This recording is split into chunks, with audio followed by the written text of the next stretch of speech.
غرور کی سزا۔ پیارے بچوں، اپنے ملا نصیر الدین کا نام ضرور سنا ہوگا اور ان کے کارنامے بھی پڑھے ہوں گے۔ آئیے آپ کو ان کی ذہانت کے 2 کارنامے اور سناتے ہیں۔ ایک بار بادشاہ نے جنگ جیتی اور خوشی میں انہوں نے مال غنیمت تقسیم کیا۔ ملا کے حصے میں بھی ہزاروں دینار آئے، پس انہوں نے تجارت کے ساتھ ساتھ سیر کا بھی پروگرام بنایا۔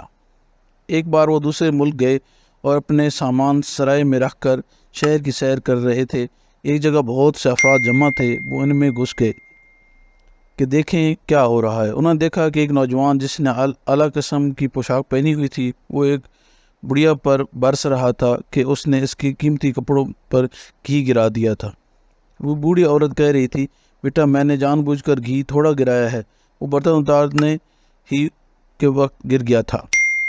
مگر نوجوان چیخ و پکار کر رہا تھا کہ میرا لباس خراب ہو گیا، میں نے ایک وزیر کی دعوت پر جانا تھا، اب کیسے جاؤں گا؟ ملا آگے بڑھے اور اس جوان سے کہا، بھائی ضعیف عورت ہے، اسے معاف کر دو، تم لباس بدل لو، میں یہ پوشاک اصفہان سے منگوائی ہے، اس کی قیمت 100 دینار ہے، یہ بیکار ہو گئی ہے، مجھے 100 دینار چاہیے۔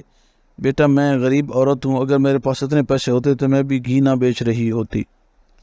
اس کا فیصلہ قاضی سے کرواتے ہیں۔ ملا نے اچانک کہا، اس نے کہا چلو قاضی کے پاس چلتے ہیں، جو فیصلہ ہوگا منظور ہے۔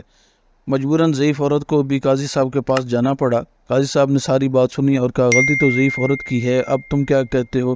قاضی کا اشارہ ملا نصیر الدین کی طرف تھا۔ قاضی صاحب، اس ضعیف عورت کی غلطی سے اس کی پوشاک خراب ہو گئی ہے، اس کا ہرجانہ میں دیتا ہوں، یہ لیں 100 دینار۔ اس نوجوان نے جلدی سے دینار اٹھائے۔ اس پر ملا نے کہا، قاضی صاحب میں نے اس پوشاک کی قیمت ادا کر دی ہے، اب نوجوان پوشاک میرے حوالے کر دے۔ نوجوان نے کہا، کیوں حوالے کر دوں؟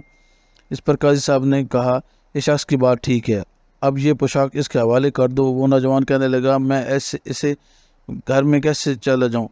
ملا نے کہا، یہ میرا مسئلہ نہیں ہے۔ قاضی نے کہا، اگر تم یہی پوشاک خریدنا چاہتے ہو تو 100 دینار اس ملا کو دے دو۔ وہ فوراً راضی ہو گیا۔ اس نے اپنے خادم سے 100 دینار لے کر ملا کے حوالے کر دیے۔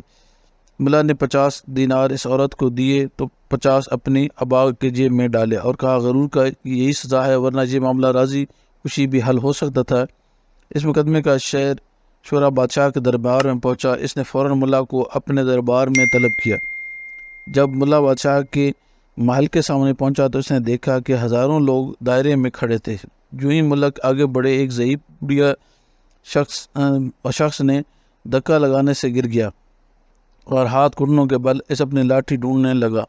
ملا سے سہارا دیا اور کہا، ایک نوجوان بلند آواز میں کہہ رہا تھا، بادشاہ سلامت، آپ کو دی ہوئی مہلت ختم ہو گئی ہے، میری پہلی کا جواب نہیں ملا۔ بادشاہ نے کہا، سچی بات ہے، ہم نے بہت کوشش کی مگر جواب تلاش نہ کر سکے، تم ایسا کرو، اپنی پہلی دوبارہ دہراؤ، اگر کسی سے جواب نہ بن پڑا تو ہم تمہیں انعام و اکرام سے نوازیں گے اور دربار میں بھی جگہ دیں گے۔ اس میں مجمع جمع کرتے ہوئے کہا، میری پہلی بہت ساری ہیں، وہ کیا ہے؟ جس کی صبح 4 ٹانگیں ہوتی ہیں، دوپہر کو 2 اور شام کو 3 ٹانگیں ہوتی ہیں۔ سبھی سوچ میں پڑ گیا۔ ملا کے ذہن میں جمعہ کا ہوا۔ اس نے جلدی سے بوڑھے کو کہا اور میدان میں لے گیا۔ بادشاہ سلامت، اجازت ہو اس سے پہلی کا جواب میں دے دوں؟ ہاں کیوں نہیں، یہ بڑا امتحان ہے۔ بادشاہ سلامت، اس کا جواب میں آپ کو بھی ہو سکتے ہیں، مگر اس وقت اس کا جواب یہ بوڑھا ہے۔ کیا مطلب؟ ہم سمجھے نہیں۔ بادشاہ نے حیرانگی سے کہا، وہ ایسے بادشاہ سلامت، جب انسان بچہ ہوتا ہے تو وہ 4 ٹانگوں پر چلتا ہے، اور جب جوان ہوتا ہے تو 2 ٹانگوں پر چلتا ہے، اور بڑھاپے میں 3 ٹانگوں پر چلتا ہے۔ پہلی میں صبح، دوپہر اور شام کہا گیا ہے۔ بادشاہ سلامت نے اس نوجوان سے پوچھا۔ اس نے ہاں میں جواب دیا۔ ہزاروں لوگوں نے تالیاں بجا کر ملا کو خراج عقیدت پیش کیا۔ بادشاہ نے بہت سے انعام و اکرام سے نوازا۔ جب اسے پتہ چلا کہ یہ پھول اگر سے آیا ہے تو بادشاہ نے پھول اگر کے بادشاہ کے لیے بھی ایک تلوار بھیجی جس کا دستہ یاقوت کا تھا۔